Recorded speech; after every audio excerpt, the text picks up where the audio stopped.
Heather a chance to sit down and So, collect now, herself. do you want us to take off our masks? Are we 6 feet apart? I Probably think not. we are. Well, You are, I Okay. think we are. but it's at your own comfort level. Okay.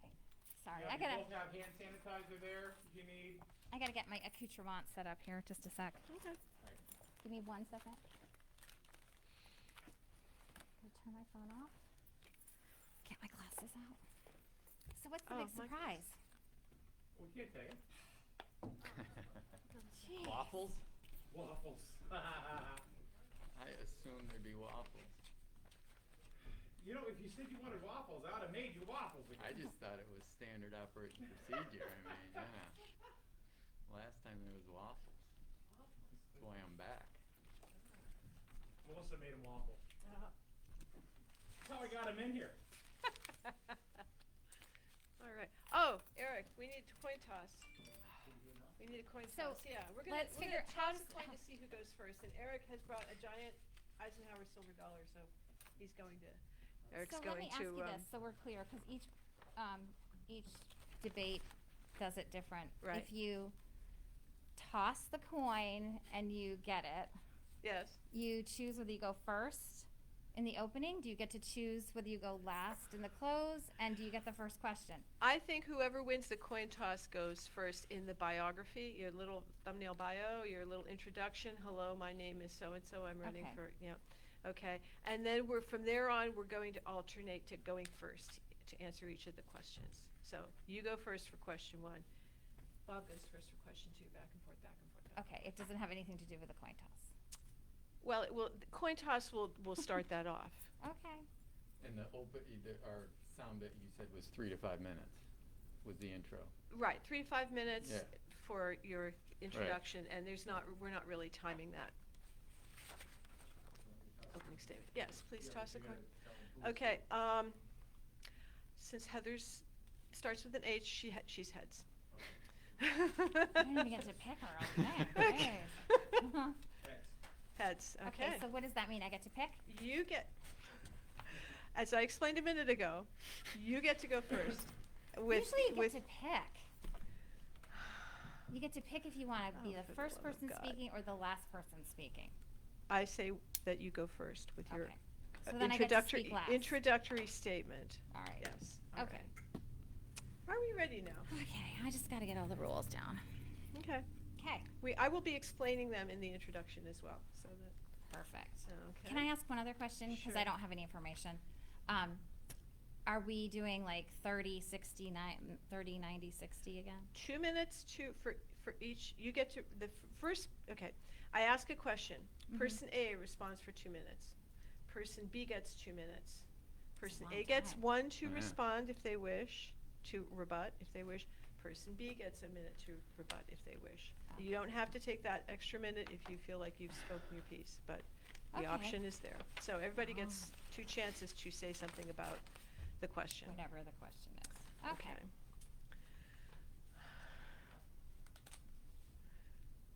All right. Are we ready? Sure. We are ready. Ready as we're ever going to be. Okay. Good evening. I'm Janice Steinhagen, welcoming you to the 18th District State Senatorial Candidates Debate.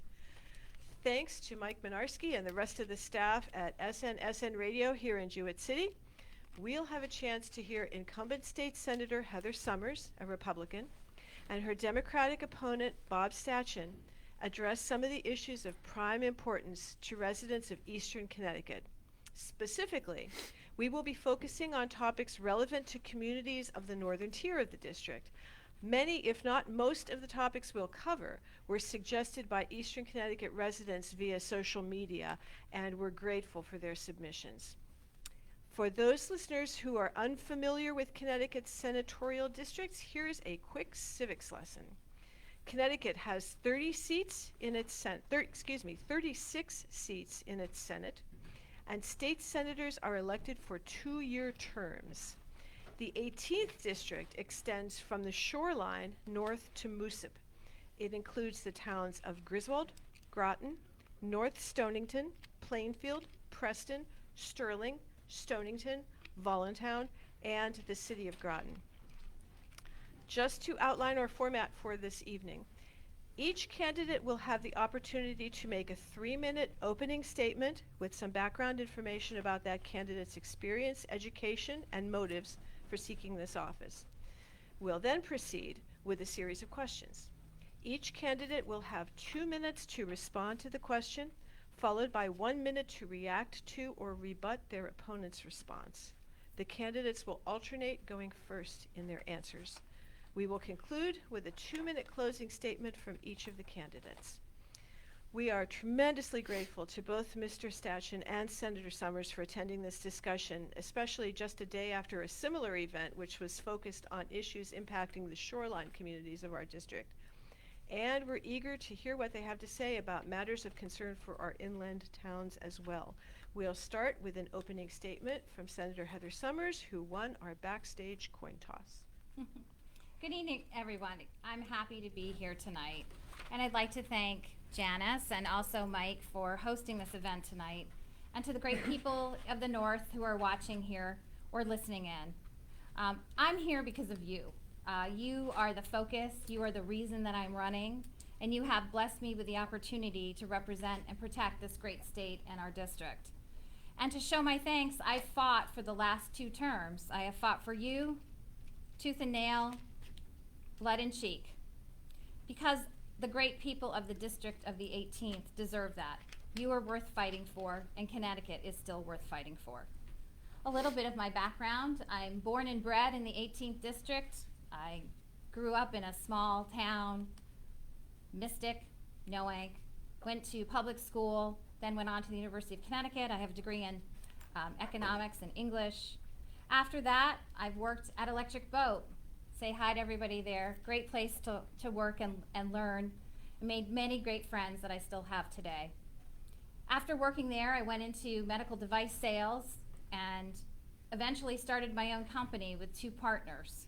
A biotech company that is still here today in Connecticut that has contributed over $80 million to the state coffers, created hundreds of jobs, and was just awarded the Wound Care Solutions 2020 in the world. I'm very proud of that opportunity and being able to create such a wonderful product that actually saves lives. My career in civics, or politics as they call it, I decided to run in 2001 because I saw the punitive nature of the property tax forcing my parents' friends out of their homes along the shore. I lost my first election by 2 votes, but I wasn't put down. I was determined to run again. And I ran again in 2003 and won by quite a large margin, believe it or not. I stayed on the council for years and then eventually became the mayor of the town of Groton. And that municipal experience has been invaluable in my time in the Senate. Being a mayor, not just being on a board of finance or the board of education, but actually being a mayor and on a council that has to deal with all those different issues. Because in our town, finances are done by the town council, is invaluable in Hartford. We understand intimately the effects that the changes that are made in Hartford have on our local municipalities. In the Senate, it has been an honor for the past 4 years to represent you as a chairman on the Public Health Committee, now as the ranking member. I've served on the Environment Committee, Commerce, Planning and Development, Appropriations, which is a pretty hefty committee, and many subcommittees and task force, including the Rural Caucus, the Biotech Caucus, the Tourism Caucus, which I am a key member of, amongst many.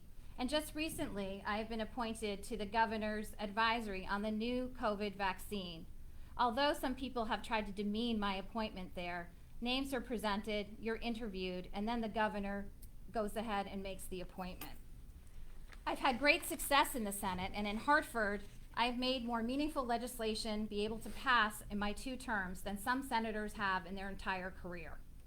I'd like to give a plug out to the North because you have been part of this journey with me. The first great achievement up north has definitely been being able to prevent the gun range from being here in our Patchogue Forest. Together, we worked with 2 administrations to have this come to fruition. I know many of you spent many hours at the public hearings. I think 100 of you or so were there, hours with me testifying on how important the quiet part of Connecticut is and the importance of keeping it the way you want it, why you lived here. We also were able last year to pass the first bill for hemp production, which is key and critical for our farmers up north here. I've worked closely with your first selectman on some new advances that we hope to bring in the next term for hyperscale data centers here along the 395 corridor. We've increased funding for our dairy farmers, and I have worked closely with many of you in Sterling and other parts of the rural part of the district. I have fought against absolutely outrageous taxes that the Democrat majority has tried to push down to our quiet villages, whether it be taxing our groceries, tolls, which we understand here in the district especially would hurt our citizens more than they would in other places. The regionalization of school districts would also be very harmful, and one of the key ones we were able to stop is the forcing of the teachers' pensions down to the municipalities, which would have caused your taxes to skyrocket, if not to lose teachers. I achieved all of these things by being bipartisan, because that's the only way that we can do things, to work together in a bipartisan manner, not by putting political party over the person, which my opponent claimed he would do until last night when he said, yes, he was partisan. And this was after he claimed towns such as Voluntown couldn't be represented by Republicans because Republicans, quote, didn't have a seat at the table. That sounds like a little bit of a challenge to me, and I have to say, I'm up for the challenge. Republicans may be the minority, no one's denying that, but let me tell you one thing. As the great writer Mark Twain said, it's not the size of the dog in the fight, but it's the size of the fight in the dog. And let me tell you, I have greater fight than any new dog in this business. I think my record and my continued commitment to this area has shown that. More accurately, I'd like to talk about some of the things that we've seen in this election to date. These are just a few things that we've seen that I find not only outrageous, but really disheartening. Some of the things that have been published about me by my opponent. First one, I'm a white nationalist. The second one, I want to dismantle the EPA. That I hurt women, and that I do not vote for police officers. Each one of these is an outrageous mischaracterization of who I am, and I know that you know that. And unfortunately, 2 of those flyers are actually illegal. We presented this to my opponent last night, and he refused to address that. So let me say this. I am here, I'm your senator, it's been an honor to serve you, and I look forward to talking about the issues facing the North, because I know them intimately, as I know you intimately. Thank you. Thank you, Senator Summers. Mr. Stashen, could you please introduce yourself? Sure, and thank you, Janice, for organizing this, and Mike. I was intrigued when you sent the email asking about this debate, and you sent what the format is, and I think it's very interesting as far as the fact that there's a longer time period for us to talk, which I think the other debates we've had, it's been a minute and then 30 seconds, and I think this is it's an interesting format, and I hope that it encourages more dialogue on the issues, because I think there's a lot of important issues. But let me introduce myself. For those who might not know me, again, I'm born and raised in Connecticut. Both my parents were born and raised in Connecticut. On my father's side, he's the youngest of 10 immigrant kids growing up in New Briskey and enjoyed. Okay, so the camera's there. Thank you. And he worked hard. It was, and that's sort of where we came from. And I remember him telling stories about how during World War II, people would stop at their house because in the projects where they had 5 stars in the window, which meant I had 4 uncles in the Navy and 1 in the Merchant Marines. And I think that, and people would stop and want to meet his mom and talk about that. And then he went and used the GI Bill to go to school. He got a football scholarship to Central, and he did well. He did really well for himself. My mother's side were bakers in Plainville, Connecticut. And I grew up working in the bakery, going into work at 3 in the morning, making bread with my uncles, and it was, some of the best times of my life, to be honest. And it was a really hard work. And every time I went there, my uncles would say, "Hey, this is why you go to school and work hard, because you don't want to work this hard." And so I did. I went to, when I was 18, I went to college, but I also at the same time enlisted in the Air Force and got an ROTC scholarship to study. And it was actually a Russian language scholarship that I got, where they wanted me to, and I did study Russian and studied over in Russia. And when I graduated college, I graduated in 1990, and I was supposed to go in the Air Force at that point, but that's when the wall came down, and the Air Force said, we don't need you to speak Russian, so why don't you go to law school? So I did go to law school, and I studied, and then went on active duty in the Air Force and spent 4 years on active duty there, and traveled all around the world. Russia, France, Saudi Arabia, Panama, Egypt, Oman, Kuwait. It was fantastic, and it was a great experience, and could not have been better. But at the end of it, after traveling all over the world, I realized that there was no better place than Connecticut. And so I came back, and when I came back, I worked at a law firm down in Fairfield County for a couple years, and then I came up and worked at Tobin Carberry in New London, representing businesses in the area for about 6-7 years, and helping businesses grow. It was transactional work and making sure that those businesses got started on a strong foot. At the same time, while I was representing those businesses in Eastern Connecticut, I also taught at the U.S. Coast Guard Academy in their law department, which was fantastic. Those cadets are amazing.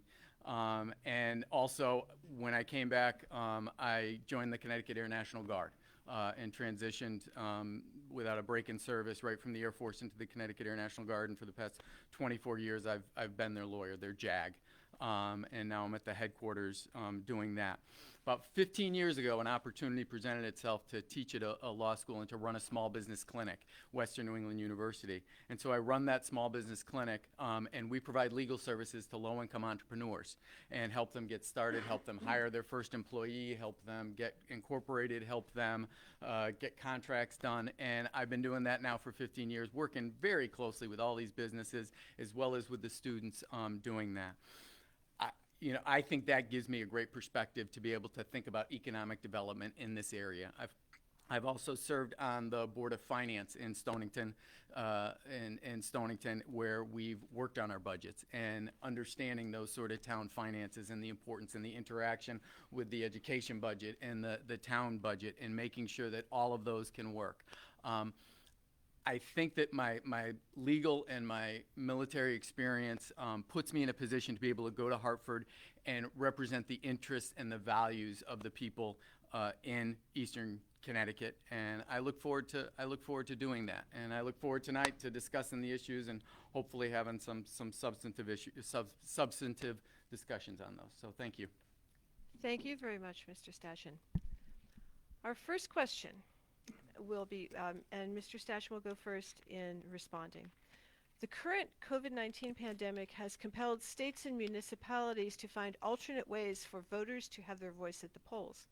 Part of that response was to mail every registered voter in the state an application for an absentee ballot. However, unlike many other states in the region, Connecticut does not currently offer early in-person voting. Do you believe that should change? And how do you believe such a change could impact voter turnout and election results? And again, Mr. Stachin goes first. Yes, I think it should change, and I support this the initiative to allow the people to vote safely during this pandemic. And I'm sure we'll talk more about the pandemic and the other safety precautions that are required. But as far as early voting, Connecticut has one of the most restrictive voting in the country. We're one of only 6 states that don't offer early voting. 34 states have no excuse absentee voting, so you're able to vote in that.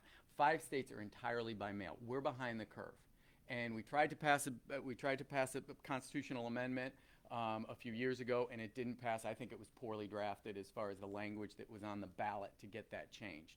As a result, they had to pass it in the last legislature so that to make that change. I know my Senator Summers spoke against it and did not think that these early voting was required. I think it is appropriate to have that early voting both in a pandemic as well as any other time.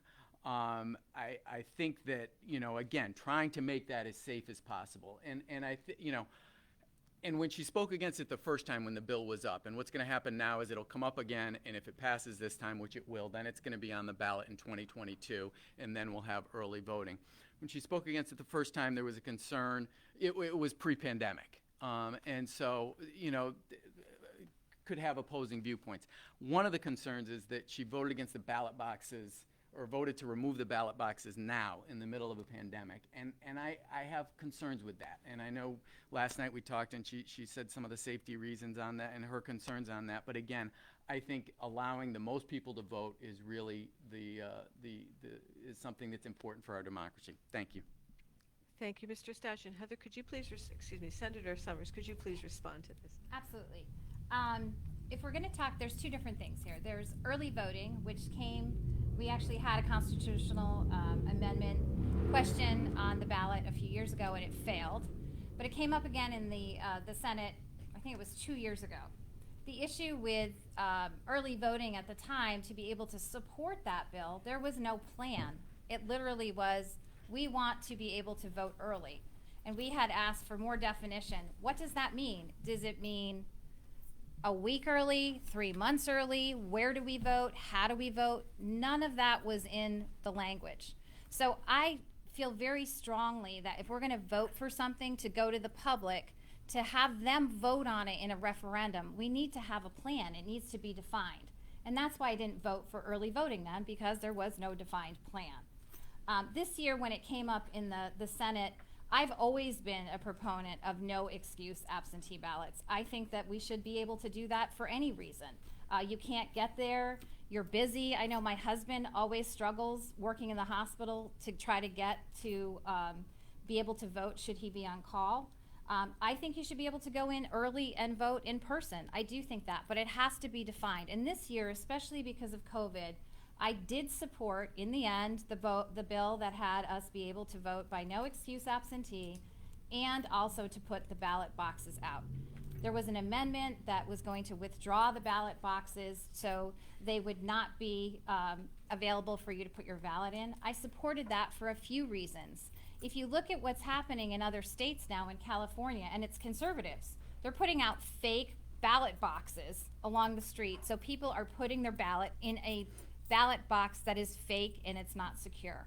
The ballot boxes originally were not actually adhered to the sidewalk. We actually had somebody try to pick up a ballot receptacle, I will call them public access receptacles for ballots, and try to bring it to the legislature.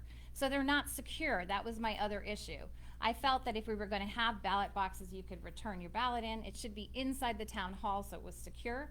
Okay. And that's why that's my record. But I did support no excuse absentee ballots. All right, thank you, Senator Summers. Did you want to respond to that? If I could. So 2 points on it. So again, she's saying now that all along she's supported absentee ballots and early voting. But in her comments in May 2019, she says on the floor, your ability to vote is your right as a citizen. There's nothing in here that says we have to hand it to you on a silver platter. Now that doesn't sound like I'm looking for a plan. And so, now she's saying there wasn't a good plan to implement this. Well, if she supported early voting and there wasn't a good plan, write the plan. I mean, I don't know why you wouldn't then take the initiative to say, hey, I really support early voting. There's not enough specifics on it.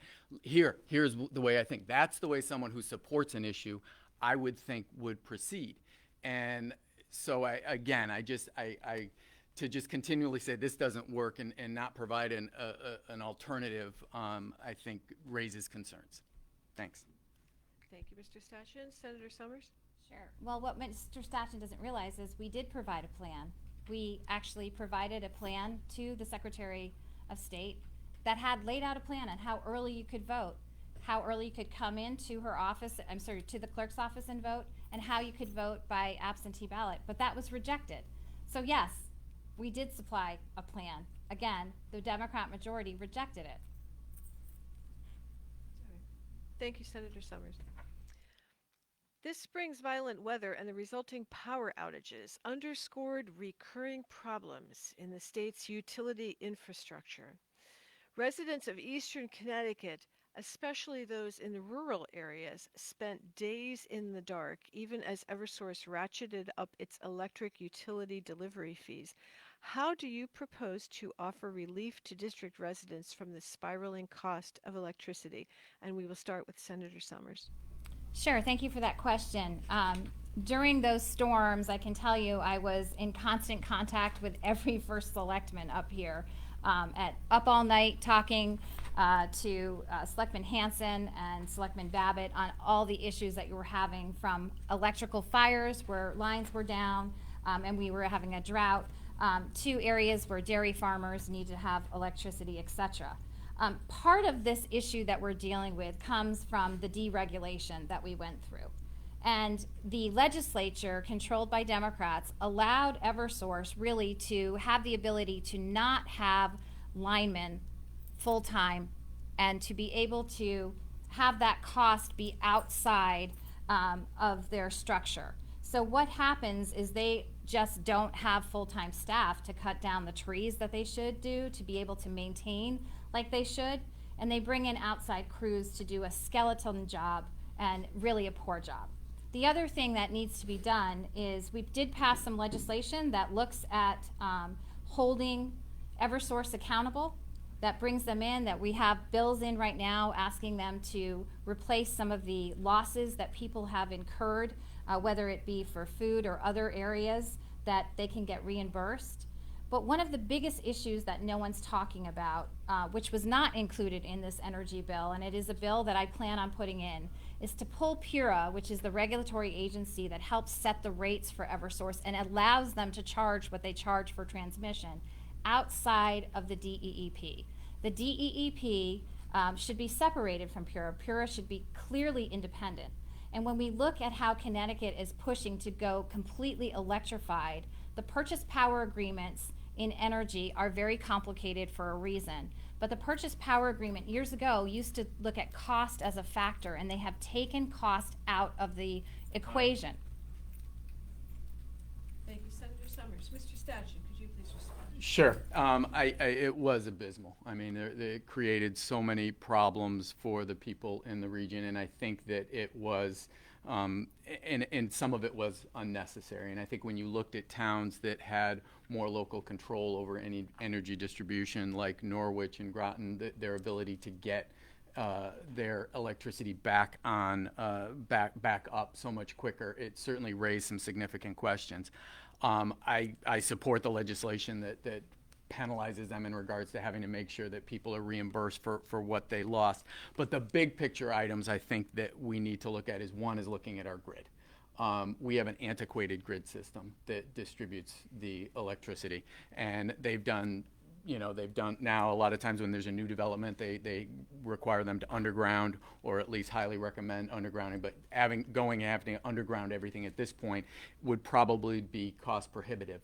But we need to at least start to put in meters to assess where the electricity is flowing to at what times. We don't even know what's flowing where.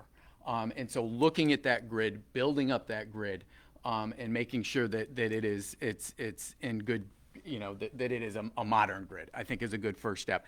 The other thing is more performance-based standards. Creating performance-based standards.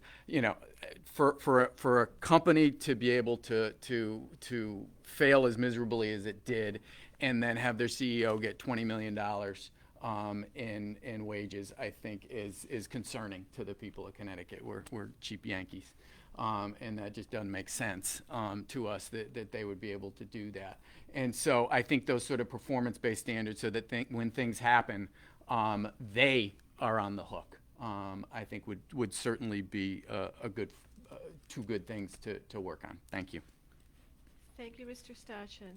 Senator Summers, could you please? Yes, I would agree that it's outrageous for, and I listened in on those hearings. I'm not on the Energy Committee, but I've done so much work in energy, I feel like I should be. To have that CEO sit in front of the legislature and be as smug as I thought he was, making the kind of outrageous dollars that many of us will not even dream of making nearly in a lifetime. When you do the math, and I think I've done it appropriately, it takes almost 900,000 Connecticut customers, the average paying utility customer, to pay for the top executives at Eversource. Eversource is too big, too powerful. It has way too much power in the lobbyists that are at Hartford. And we need to look at how we can look at making Eversource possibly even break up a little bit. Our new wind deal that we have, that's Eversource. We are so tied to Eversource and the electrification that is being pushed by the DEEP commissioner. Thank you, Senator Summers. Mr. Stachin, have you anything to add? Sure. I agree with a lot of the points she's making, especially the deregulation and the concerns that has created. Again, when you think of our infrastructure in general, General Electric did not leave Connecticut because of taxes. It left because our infrastructure was so poor, and part of that infrastructure is our energy distribution. And so again, this impacts the economy, this impacts businesses wanting to come. So it's something that we need to look at closely. It's something that we need to gain control of again, and make sure that the public has a voice with a public utility. This isn't just getting a sports card. This is a public utility that we need at our hospitals, that we need at our schools. And so there certainly has to be a stronger oversight of that delivery. Thank you. Thank you, Mr. Stachin. The revival of tolls on some of Connecticut's interstate highways was a major topic of discussion before the pandemic. The proposal seems to be on hold at the moment, but may gain momentum as the state grapples with the unexpected costs of dealing with the effects of the coronavirus. Do you feel that tolls are a legitimate and effective revenue source for our state? And if not, what alternative funding methods would you espouse? And we will start with Mr. Stachin. Great. It's an important question. And I think that, when we look at the fact that we're the only state on the eastern seaboard that doesn't have a toll structure in place. There's only 5 states east of the Mississippi that don't have tolls in place. And I think that, clearly, I think people should pay for what they use. And we have a lot of people driving from out of town, out of state that come through. They're using our roads. There's wear and tear on our roads, and they're not paying for it. But when I go to New York and got to go over the GW Bridge, I got to pay $12. Or when I'm going into Boston to go to Fenway, I got to pay $8 to get on the Mass Pike. And yet everybody else gets to come through my state and they get to do it for free. And I'm concerned with that. And I think that, you have to pay for what you use. And so I think we do need to explore, because we do need to work on our infrastructure. Again, our infrastructure is not conducive to getting businesses to come to the state. And so I know Rhode Island set up their program with just tolls on commercial vehicles, and similarly that is what is currently on the table with Governor Lamont, is what he's proposing just on commercial vehicles, which would allow them to, again, help pay for our roads, because those big trucks are going over our roads and doing that. I know that one is involved in litigation. I know as recently as September they tried to get an injunction and it was denied. And the reason it was denied in the court is because the judge said it's unlikely that the trucking industry will succeed in saying that it's unconstitutional for them to tax just the commercial vehicles. So I think it's ultimately going to be determined that that is an appropriate tax and toll. And that we should implement something like that so that people who are using our roads are paying to use our roads. And by doing that with out-of-state vehicles, I think that would be appropriate. Thank you. Thank you, Mr. Stachin. Senator Summers, would you like to respond to that question? Absolutely. Well, it's funny, I don't hear my opponent saying like what he did when we were in Sterling 2 years ago when he said he supported tolls. And that meant all tolls, not just tolls on trucks. So I am opposed to tolls. I think that is a regressive tax that will hurt people up here in the district, especially. We have to travel the furthest to get to work, and the average toll that someone will pay here if they were to work at Electric Boat is about $3,000 a year when you add it up, depending on what the toll plan is. The reason that we don't have tolls here in Connecticut is because we don't have the same contract with the federal government as our surrounding states did. We had entered into our own contract when we took tolls off the roads in 1984 after a variety of things, including a tragic accident. So each state has its own individual contract with the federal government. If we were to put in tolls, we would only be allowed to put in tolls where the people that are using the roads early in the morning from 6 a.m. to 11 a.m. and then 3 to 7 p.m. pay the highest rate. Those are when most of us are on the roads. As far as trucks being tolled, our trucks that come through Connecticut, they already pay to use our rolls. If you look at that little sticker on the back of a truck, they contribute about $60 million to the state coffers every year. And we'll have to see, but what we have been told by the lawyers in the Senate and the lawyers in the House is that you cannot just tax one class of individuals because you're using federal highway dollars. It's considered discriminatory, and therefore we would not be able to tax just trucks. That's why I'm against tolls. I think the first thing we could do is stop raiding the transportation fund. I know you'll hear Democrats say, we never raided it, we never took any money out. That may be true because they never put the money in. When the money came in, they just diverted it someplace else. And if you look at that special transportation fund, you will see that the DOT has shifted costs in there, salaries, overhead, health benefits, workman's comp. All of that is titled and rolled into the special transportation fund. Thank you, Senator Summers. Mr. Stachel, would you like to respond? Yeah, I think, part of your question was, do you support tolls? And if not, then what are alternative revenue to maintain our roads and maintain our infrastructure? And again, I support tolls on commercial vehicles, which is Governor Lamont's plan to do. And again, Rhode Island is certainly leading the way on that. So I think that there's a model to follow that would comport with federal law and would comport with we would be allowed to do that, similar to how Rhode Island is. The question then becomes, if we're not going to do that, if we're not going to create this revenue source, where does the revenue come from?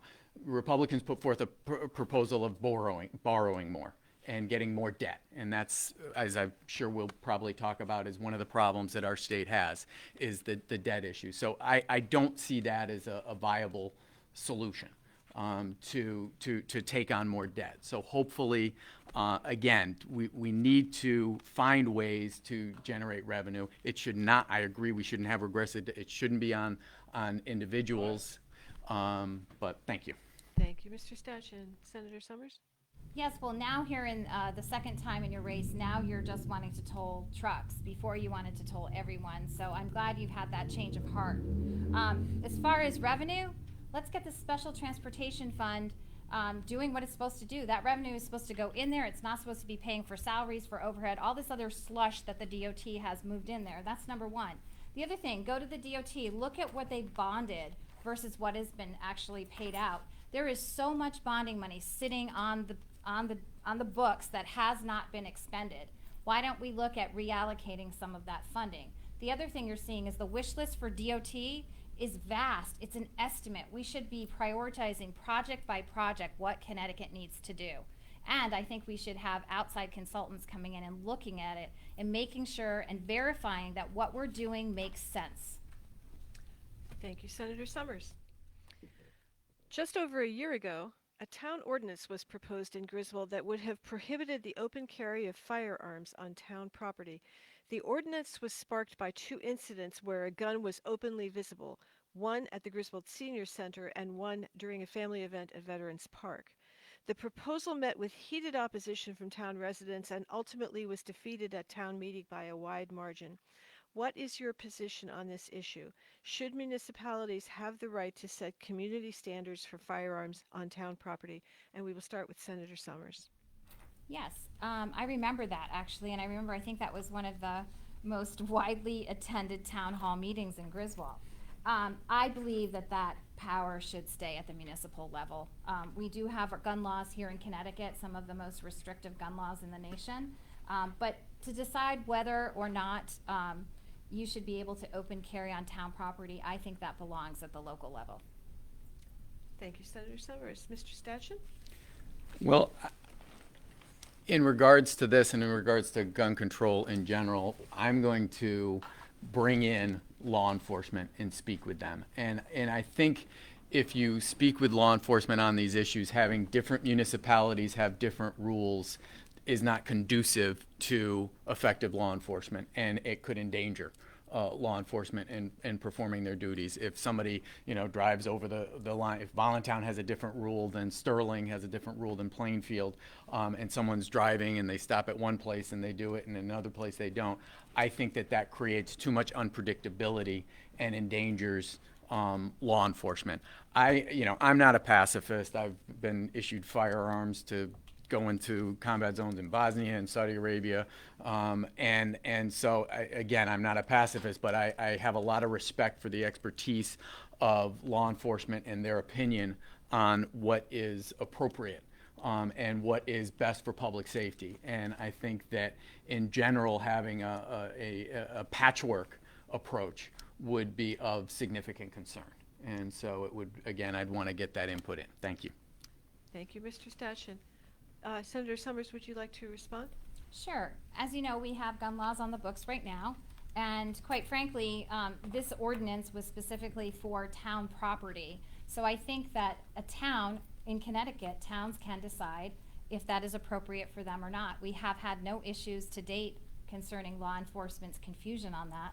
And I believe that a town, especially like we have here in Griswold, should have the ability to weigh in as to whether they feel that appropriate, as long as someone is following the current Connecticut gun laws and is an appropriate and legal gun owner, whether they decide that's appropriate for their town buildings or not. Thank you, Senator Summers. Mr. Stachin? Yeah, I mean, again, having this, I guess there's not a concern then of people traveling from different towns. I know that's one of the reasons why the different laws, even in permitting, and that someone from coming up from, Kentucky and not being able to do that. And there's a Republican agenda that is putting forth to allow that from state. So if you have open carry laws in your state, then your permit would be permitted in that place. And again, law enforcement has come in on that and said that that does not promote safety. Connecticut has led the way. Our violence has decreased more than any other state. We're leading the way on this. We're leading the way on reducing deaths.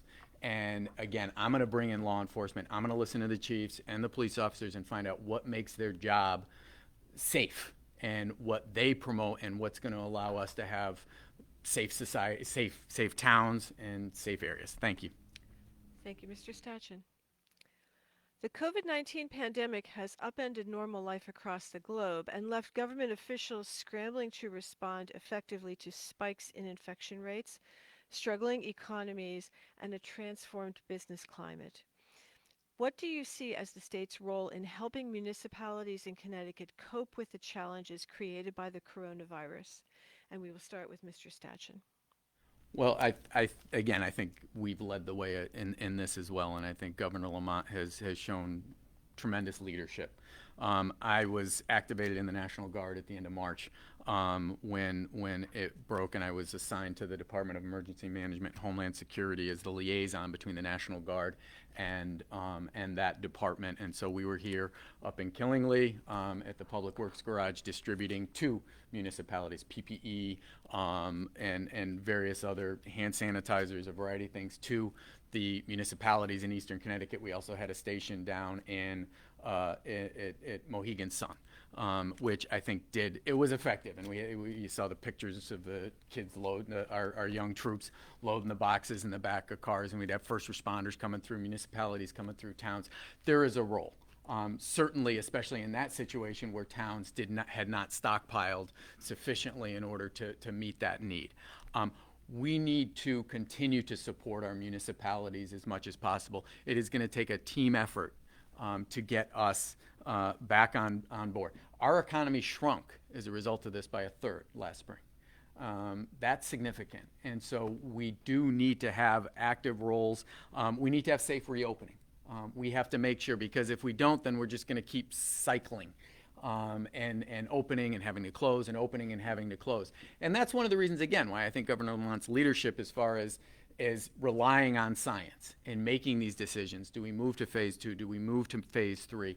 And making those decisions based on science and based on those decisions, and making sure, again, that the Paycheck Protection Program is going to be up and is available, and that we're able to coordinate that the Unemployment Trust Fund is going to be fully funded, and coordinating with our federal delegation to make sure that those funds are available to help. There's a big role for the state to play in this, and they need to continue doing it as they were. Thank you. Thank you, Mr. Stachin. Senator Summers, would you like to respond? Yes. The question is again, sorry. The COVID-19 pandemic has upended normal life. What do you see as the state's role in helping municipalities in Connecticut cope with the challenges? Okay, great. Yes, COVID has upended everyone's life, and we do have a spike in our part of the state. Right now, Groton has just been moved to red alert. The spike is climbing faster than we would like to see.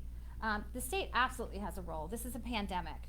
We have a role to help support our municipalities. There's great stress on their resources, whether it be through donations that are coming from the federal government, through PPE, sanitizers, whether it is actual funding to help maintain our way of life in our municipalities. Our schools need help with massive increases in costs for supplies.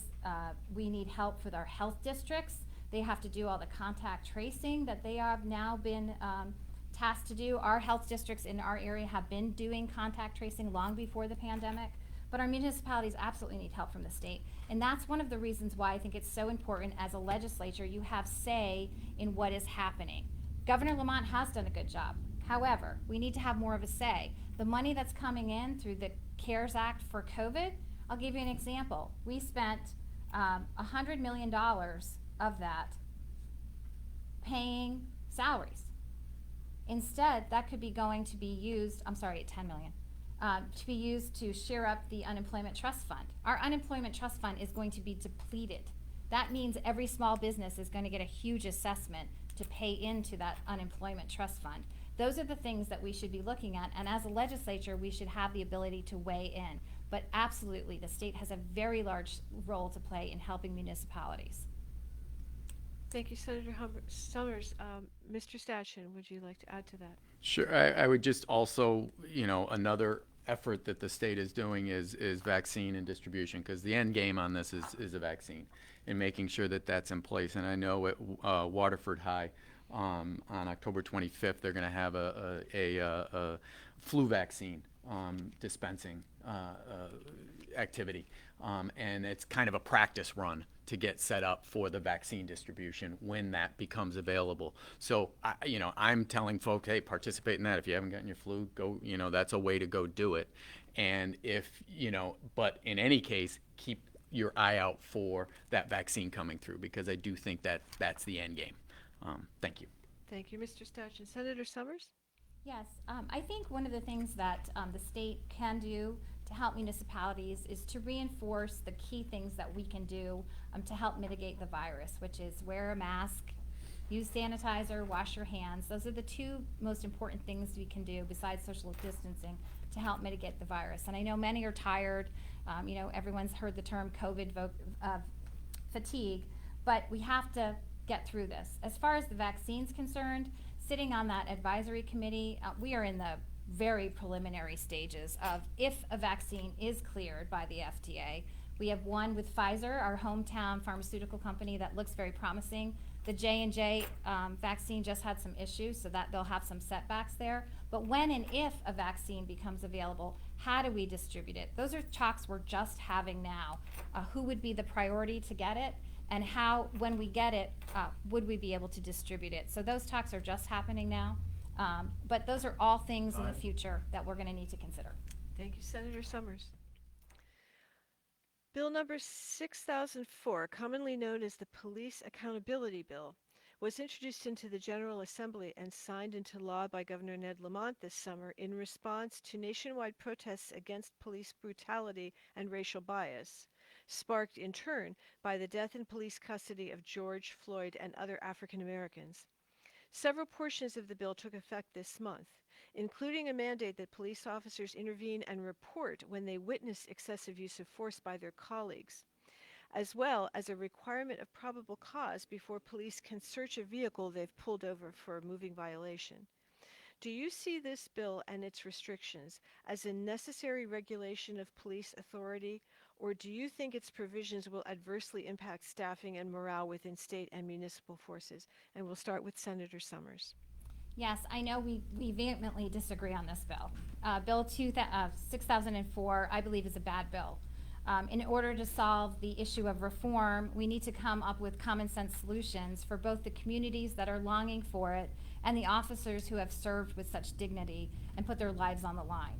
This bill should have had the ability to go through a true public hearing. This bill should have had the ability to go to the committees it should have, which included public safety and general law. It did not.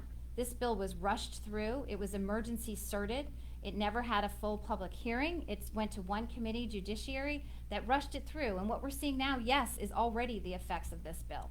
We have had, talk to our police, the morale is down in the dumps. We've had people leaving, putting in their papers. We've lost 20 police officers from the state police. We've lost 6 in Ledyard. We're seeing police officers graduating and going to other states.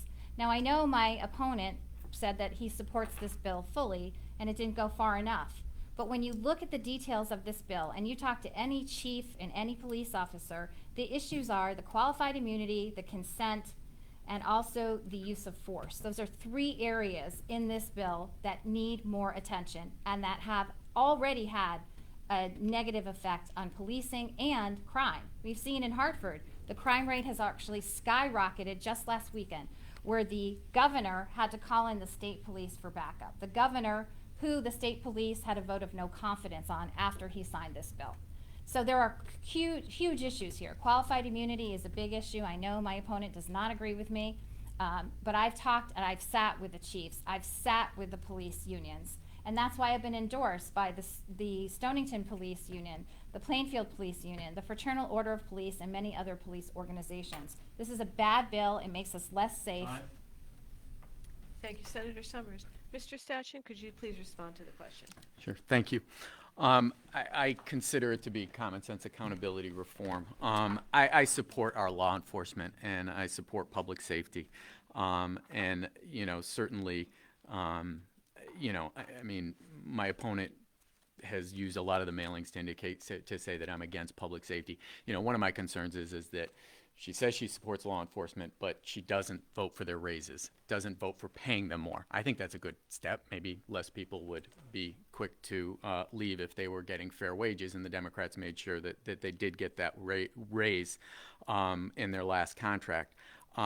But let's talk about the specifics, the substantive aspects of it, because it's important. And I, again, as an attorney, I've also been an Air Force prosecutor. I've put people in jail. I've worked with law enforcement. I've been in sting operations where we're sitting in vans listening to, we had people wired up, and I've been involved in that. I've also been a defense counsel, again, in military courts. I've taught law at the Coast Guard Academy, to the cadets, which again has a very unique mission where they're doing both civilian law enforcement as well as they have a military mission, which again is, I think, something that's fascinating about the Coast Guard.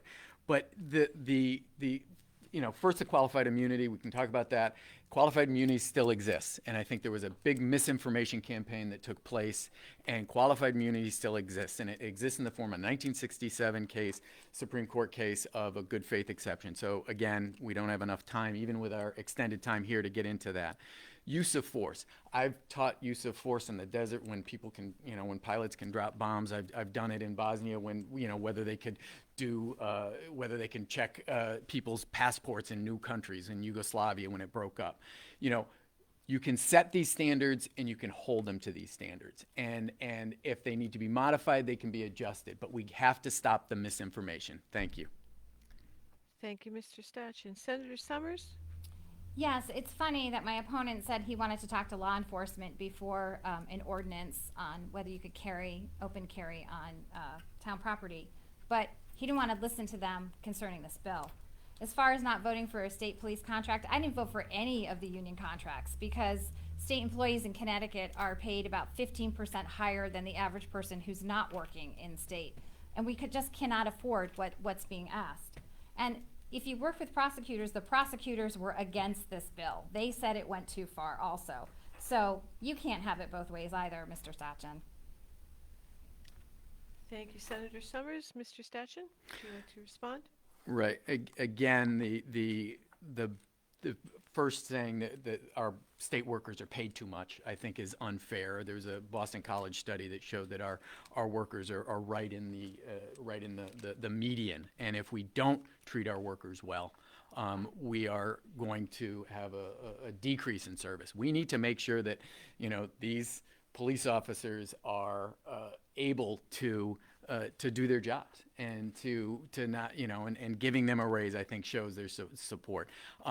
These issues, as far as consent, use of force, it allows for training. It also tries for mental health screening, de-escalation control. There's a lot of good parts of that bill, Nothing is biblical. If we need to make a change on it, there needs to be modifications, that's something that can be reviewed. There were police officers involved in it. There were chiefs involved in the drafting of it. Can it be improved? Yes. Can any bill be improved? Yes. And that's the process. Thank you. Thank you, Mr. Stachin. Some Eastern Connecticut towns depend heavily on revenue from state property pilot or payment in lieu of taxes funding. Voluntown is a case in point. The state augments the town's budget by paying the town a percentage of what would be the property tax on state forest lands within its borders. Municipal officials have long contended that pilot funding has never reached the full mandated levels. What mechanism do you propose to create an equitable pilot program that benefits towns as intended? And we will start with Mr. Stachin. And the pilot is important, but I mean with Voluntown in 2019 they got 119,000 for the state programs and about 56,000 for college and hospital lands. I think Voluntown is a unique situation because 70% of their property is state, which makes them very different than most other towns. I could see a bill that says if this state-owned property is over 50% of your town's geographic area, why not have different rules? Voluntown is very unique in that situation. Again, I think it's important to protect these. It's important to make sure that they're applied. They have not been funding them at the statutory level, and there are decreases. Again, I think Voluntown presents that unique case that we need to address the other towns as well. But it's not as large a part. It's not as, it's a tenth of the ECS funding. It's a much smaller amount than other sources of income. But it certainly is without a doubt something that should be addressed and make sure that it's fair to make up for that. Thank you. Thank you, Mr. Stachin. Senator Summers, would you please respond to the question? Yes, I agree. The state has not lived up to its pilot payments. It hasn't lived up to its pilot payments anywhere in the state of Connecticut, regardless of whether you're a rural town or not. Obviously, Voluntown is unique because it's mostly state forest, and ironically, the state continues to buy up more land in Voluntown and take it off the tax rolls. Myself and the Representative Lanou have put in a bill this year to change the formula for pilot, especially for rural areas. It said specifically for Voluntown. Unfortunately, with COVID, that bill did not get very far because we had a short session, but that's something that many people in the legislature have issue with, especially those who are represented regardless of party. At the other end of the state, in the Litchfield area, they have the same issue. So I think together we were talking about putting in a more bipartisan bill to see if that would have some attention to make sure that our rural towns are made more whole. It's not fair, it's not equitable, but that's true for pilot funding for so many other areas also. And quite frankly, last night we heard the reason that Voluntown doesn't have pilot funding is because you are represented by a Republican, and that if Bob Stachin was there, he would be able to get you the pilot funding. Well, let me tell you, there's Democrats in the Senate that have been there a long time that represent the Litchfield area, and they have the same issue too. Thank you, Senator Summers. Mr. Stachin, would you like to respond? Sure. The point I made last night, and I think it's a valid point. Again, it's a reality. We live in a blue state, and if a region is and there's only been 6 years since 1959 in which the Senate was controlled by Republicans. I don't know if that's healthy. To be honest, I would probably support having 3 or 4 or 5 parties because I think then we could focus on ideas. I think the parties do have an inordinate amount of control, and I'm not sure that that's the healthiest for a democracy. But I'm also a realist. This is where we are right now. And I do believe that Eastern Connecticut, certain towns which do not have any Democratic representation, do not have any voice at the table when the majority is making decisions, when they're chairing committees, when they're doing that, I think it puts them at a disadvantage. And if people don't perceive that as a disadvantage, that they, then that's what elections are for. But I would like to be on the varsity team. I would like to be making those decisions at those times. Thank you. Thank you, Mr. Stachin. Senator Summers, do you have more to say on this topic? I do. It's funny that Mr. Sachin is saying that, because as a JV player, we were able to stop the gun range against two different Democratic governors. And quite frankly, you had a Democratic senator here for 10 years, and Voluntown did not get any additional pilot funding. So I have to say, it's the fight in the dog that makes the difference as to what towns are able to be successful in obtaining, and whether that person can work on a bipartisan level playing field. And that's something that I have proven to be able to do time and time again. With the rhetoric that we've heard from Mr. Stachin saying all Republicans are bad, vote them all out, that's not a very bipartisan tone. So I think it's going to be very difficult for him to be able to mend those bridges should he be sent to Hartford. Thank you, Senator Summers. The COVID-19 pandemic has exacerbated many of Eastern Connecticut's chronic problems, notably the opioid crisis. Addicted residents are now more isolated from social support services and from their families and loved ones, and this is reflected in increased overdose rates. According to the State Department of Mental Health and Addiction Services, Connecticut has seen 22% more deaths from overdose in the first half of 2020 than it did in the same period last year. What can be done in Eastern Connecticut to reverse this trend and improve services for addiction recovery during the pandemic and beyond? And we'll start with Senator Summers. Thank you for that question. This is something that we have actually been trying to come up with a significant plan in public health. Some of the things that we have done, so everyone is aware, and something that I had pushed hard for, was to be able to extend our telehealth services for those that are seeking the mental health and the addiction services that they need, to be able to have that conversation by telehealth. That was something that was not available to the degree that it is now before COVID. We had just started on that trajectory. So we want to be able to make sure that those who are in need, that need the support, that need the support groups, that they can do them by telehealth. We've set up areas where they can have Zoom conferences, but there's no doubt that the opiate crisis is increased. You have isolation, you have people with despair, they're losing their jobs, they're not able to see their friends and their support system. It is something that is of great concern to us. I don't think anybody has the answer, but I can tell you that we are doing everything that we can to try to maintain the services that we could provide previously, but do it in a way that's safe. Social distancing has added a whole other level of complexity to the opiate crisis.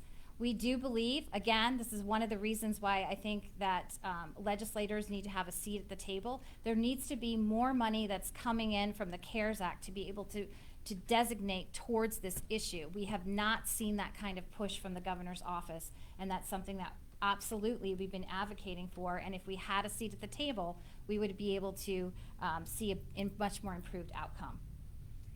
Thank you, Senator Summers. Mr. Stachin, could you please address this question? Sure. And certainly these are incredibly difficult times. And I saw a study recently where we know that they're tracking the 230,000 people who died in the country, but they're also tracking the fact that there's about 300,000 additional deaths this year than there is normally. And that also reflects an impact from the pandemic. Because more people, I think, are isolated, stressed, having these difficulties. I think we need to make sure that we have a solid insurance, public health, affordable and accessible care available to the residents. And my concern is that under the Affordable Care Act, 20 million people received coverage through 2016. 20 million people. During this current administration, 2.8 million across the country, including people in Connecticut, have lost their coverage. We need to make sure that there is affordable and accessible health care available. And we need to do it in a way that is responsible. We need to create a public option. We need to find a way to do it. I still have trouble understanding why this employer-based system is so important. If you want to support a business, why not take something off of their expense ledger? Why can't we have that public option to help small businesses? And I know Kevin Lembo is working on having that, to have a public option available for small businesses and nonprofits so that they're able to buy in and have a greater market share and to be able to get lower costs. We need to have a solid insurance public option system set up so that these, whether it's the opioid epidemic or whether it's anything else, that people have the coverage they need. Thank you. Thank you, Mr. Stachin. Senator Summers, do you have more to say on this topic? Yes, I think we should start by looking at insurance companies and making sure that they are mandated to cover opiate addiction. Many of them do not cover that. And for me, opiate addiction is it's a disease of the brain. It's something that should be covered by insurance. As far as the Affordable Care Act, that's something else that my opponent has said that I want to throw out the window. It's on his flyer. I have to say I've never said that. What I've said in debates previously is that we should identify the issues in the Affordable Care Act and fix them. As far as the public option that you're hearing him speak about, the public option for Comptroller Lembo this year, in 2019, that public option lost $31.9 million. In 2018, he lost $10 million. So the idea that you're going to bring nonprofits and municipalities and small businesses into this program that he's running, it's really trying to subsidize the losses that he's incurring. Thank you, Senator Summers. Mr. Stachin, have you more to say on this topic? Sure. We need to find solutions. And again, the election law isn't good, and so I don't support that, and the police accountability isn't good. We need to find actual solutions, and it's so much more important with healthcare. We need to find actual solutions, and if the public option for people in Connecticut is not performing well, let's get more people involved, increase the buying power of the state government so that people are able to get coverage at an affordable cost. But to simply say that doesn't work and so we're going to keep on doing what we're doing, everyone has seen their prescription drug prices and everything else skyrocketing and losing access to care. A concern on November 10th, they're going to be arguing in front of the Supreme Court to get rid of the ACA, which would devastate Connecticut, pre-existing conditions. College students who are 20, under 26, but still on their parents' insurance, that could go away. We need to work on that. Thank you, Mr. Stachin. And now for our final question, what I would like to do is, no, I think you already have. You were in that last question, you were the first to answer, and so, yes, you've each spoken twice on that topic. Okay. I didn't think I had. All right. So what I'd like to do for our final question is invite each of you to ask your opponent a question that you would like to pose. And we will start with Mr. Stachin. I'm asking for a brief question, and your opponent will have 2 minutes to answer. It's a good one, Janice. I guess my question is because I think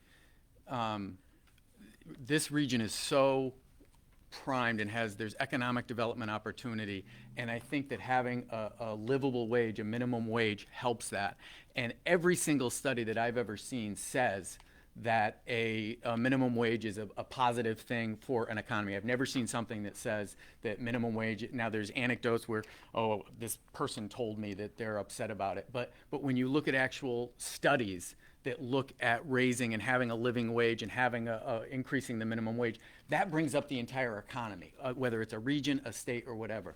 So is there a study out there, or is there something that my opponent is relying on in regards to the minimum wage that would have made her say, I'm not going to vote for that increase? Is it not just sort of anecdotal, but is there a study that shows that is going to have a negative impact on the region?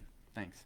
Thank you. Senator Summers, could you Sure. please respond? I can get you the information that all of us had reviewed concerning on the actual effects of what happened when other states had raised the minimum wage to $15 an hour. I don't have the study in front of me, but I'm happy to send that to you. Thanks. And it wasn't anecdotal information. I spent time going to every small business that I could have time to get contact with, to ask them personally. In Connecticut, we are not a thriving economy. We have businesses leaving every single day in Connecticut because it's such a high cost state between workman's comp, electricity, property tax. And I talked to them personally in the district and said, how will this impact you? Whether it was a restaurant, whether it was a mom and pop shop, whether it was someone running a gas station, whether it was an insurance company. Many of these small businesses are one or two people.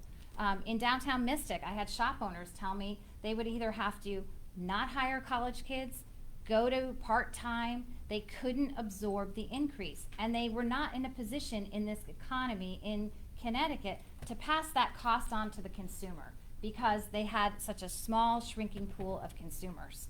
When you look at what happened in Seattle, you will see when they raised the minimum wage to $15 an hour, all the costs went up. They demanded that people have higher skills coming in at $15 an hour. They also went to part-time, so those that were earning the $15 an hour were not making more money because they had less hours to make it. Another little sneaky thing about raising the minimum wage to $15 an hour is that absolutely bumps you all off of any kind of benefit that you can get from the state of Connecticut. So those that were working at $15 an hour, they found themselves actually in a worse position than they were making less. I am and have always been somebody that thinks that the market should determine what the minimum wage is, because minimum wage is not meant to be a living wage. There's a difference there. Thank you, Senator Summers. And Senator Summers, do you have a question you would like to pose to your opponent? Sure. I guess I would have to ask my opponent, for being somebody who's in the military and having a code of ethics, as a candidate, I have found you to be somebody that is lacking integrity. And why would you break the law and send out 2 flyers that have no citations on them with inflammatory rhetoric based on national politics and Photoshop my picture and put a hand in front of my face? Why would you do that? I would think that you would have been better than that. Mr. Stachin? So first, let's talk substantively about the law. We did that flyer with the town committees, and in those town committees. So she's saying because we mentioned Trump in the flyer, No, because you paid for it. it's because I'm hoping that we can continue through this, but because Trump is mentioned in the flyer, and we knew this. The requirement is that there has to be a joint expenditure with a town committee, because town committees are able to advocate on behalf of any candidate. And therefore, we followed the rules. We followed the SEC rules. They say they're filing a complaint. My understanding is it hasn't gotten there yet. We did file a complaint against her campaign based on the fact that there's a political action committee and a campaign. They had the same treasurer, they had the same vendors, and they had filings and disclosures which were inadequate. The day after we filed our complaint, they refiled their disclosures to make sure that so we had, I think that kind of demonstrates if the day after you file something, they redo their disclosures, that means something was inappropriate. And again, same treasurer, same vendors, that creates an issue. I stand by our advertisements. We could pull out each of ours, and I think yours are certainly. I asked you a question. Mr. Stachin has the floor. The advertisements as far as, my position in regards to healthcare, saying that I want a global takeover of healthcare. There was a lot of assertions that are put out there. I will at any point go line by line, bullet by bullet, and feel they're justified, because I have done that. And I stand by the advertising that we've done, and I feel that it is accurate, and it certainly is, and I don't want to do, that. It's not a matter of, well, she did it first or something like that. I don't want it because I don't like that sort of argument. But certainly the advertisements that her campaign has put off are of a similar vein. Thank you. Thank you, Mr. Stachin. And now, in conclusion, I would like to invite each of our candidates to give a brief summation of their sales pitch, so to speak, and close with their reasons why voters should choose them this November 3rd at the polls. We will begin with Senator Summers. Yes, so thank you for having this tonight. What you've heard tonight, or what you haven't heard tonight, from my opponent that you have heard every other debate is that all Republicans should be voted out. They're all bad, they're racist, they're sexist, and you just heard him say that he stands behind his brochures that have broken the law twice. You cannot use CEP money or from his campaign to put a federal candidate on a flyer, and that's what he's done. He's broken the law twice. There's nothing cited. And I say no to that. I say no to the federal rhetoric that we've heard from him. My opponent is stuck in Groundhog Day saying the same thing over and over about national issues. He's blinded by his hate for our president, and he has nothing to offer to the 18th district other than the same old rhetoric that we've been hearing about Washington. You know, I don't know what to say. I've represented this district impartially. By doing it, I've represented your voice in a way that is impartial, it's bipartisan, it's holding the needs of the district in the highest regard, higher than the needs of any political party, higher than the forces of this partisan pressure, higher than the deceptive associations and the smears that you've seen from my opponent, and higher than the federal climate, and most importantly, higher than they would be by my opponent. I am proud to have served you for the last 2 terms, and I hope that I will have your support to be able to serve you again in another term. I believe in science, I believe in women, I believe in law enforcement, and I don't believe in the police accountability bill that my opponent has supported. It is anti-police. My experience in working with all of you in the North has given me such great memories, and it actually is so close and warm to my heart, whether it be working with all of you to stop the gun range in Griswold that actually my opponent said he stopped on his website, I've been humbled by your kindness, to just last weekend when we were all together and passed out over 700 boxes of food for individuals in need in this particular area. The kindness, the warmth, the type of people that you are up here in the North is so refreshing. It reminds me of what the district was like where I grew up. So I ask you humbly for your vote this November 3rd so I can continue the work that we've started and continue the relationship that we have. And I thank you for listening to us tonight. Thank you very much, Senator Summers. Mr. Stashen, could you please give your closing statement? Sure, thank you. I am not a politician by career. I had a long career beforehand, both in the military as well as running a small business clinic, helping people. But in 2017, I felt that our country was going in a dangerous direction, and that's why I stepped up.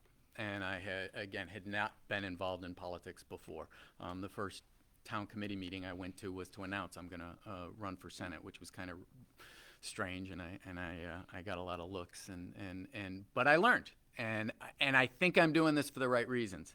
I think I'm doing this because I want to help the state improve its economy, and I want to help this region because I think there is so much opportunity here. I think from my experience in business, from seeing businesses grow, from my experience in seeing education opportunities, from my experience in seeing leadership and through the military, I think there's so much opportunity in this area, and I think we're at a time where we need people to step up and bring their skills to the table. I always say, if somebody, if we needed to build a bridge somewhere, that's not my skill set, and I couldn't do that.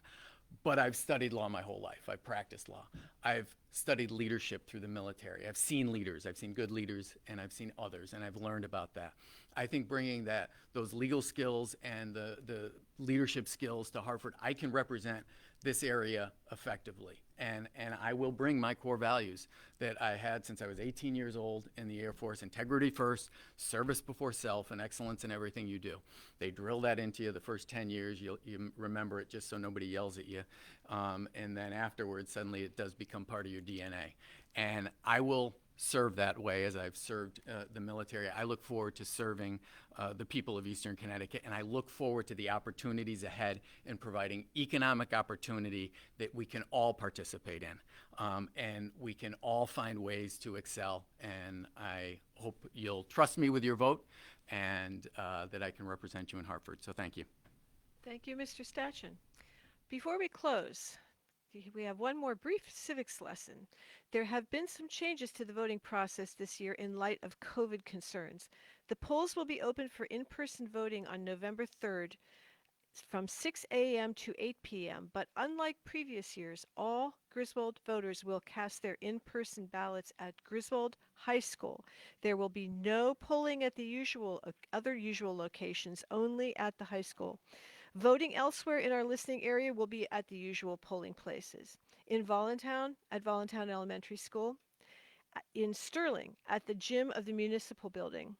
In Plainfield, at the usual precincts, Plainfield Town Hall, Moosup Fire Department, Warrigan Fire Department, and Central Village Fire Department. If you opt to vote in person, please protect your neighbors and demonstrate good citizenship by wearing a mask and maintaining a social distance of 6 feet. If you don't like masks, if you're concerned about COVID, if you are ill, or if you have some other reason to cast an absentee ballot, you can do so up to Election Day, but you must call your town clerk during regular business hours to request an absentee ballot. The town clerks I spoke to urge our listeners to do so as soon as possible. Don't wait till the last minute when they are swamped. The last day to request a regular absentee ballot is Monday, November 2nd. Absentee ballots must be dropped off in the designated boxes in your town prior to 8 p.m. on Election Day. Connecticut, as we noted, does not have in-person voting prior to Election Day. An emergency absentee ballot can be obtained on Election Day only in cases of dire emergency, such as unexpected hospitalization or illness. This process requires a go-between who must pick up and deliver both the ballot application and the ballot to the voter and then deliver the completed ballot, all prior to 8 p.m. So it's not practical for someone who just forgot. Once again, many thanks to Mike Minarski and all the staff at SNSN Radio, to our timekeeper Scott Fryer, and to all those who contributed questions to this debate. And particular thanks to both Bob Stachin and Heather Summers for their willingness to address the issues at length in a public forum. Make your voice heard on the federal and state level this fall. Get out there and vote. This is Janice Steinhagen. Thank you for listening to SNSN Radio in Jewett City.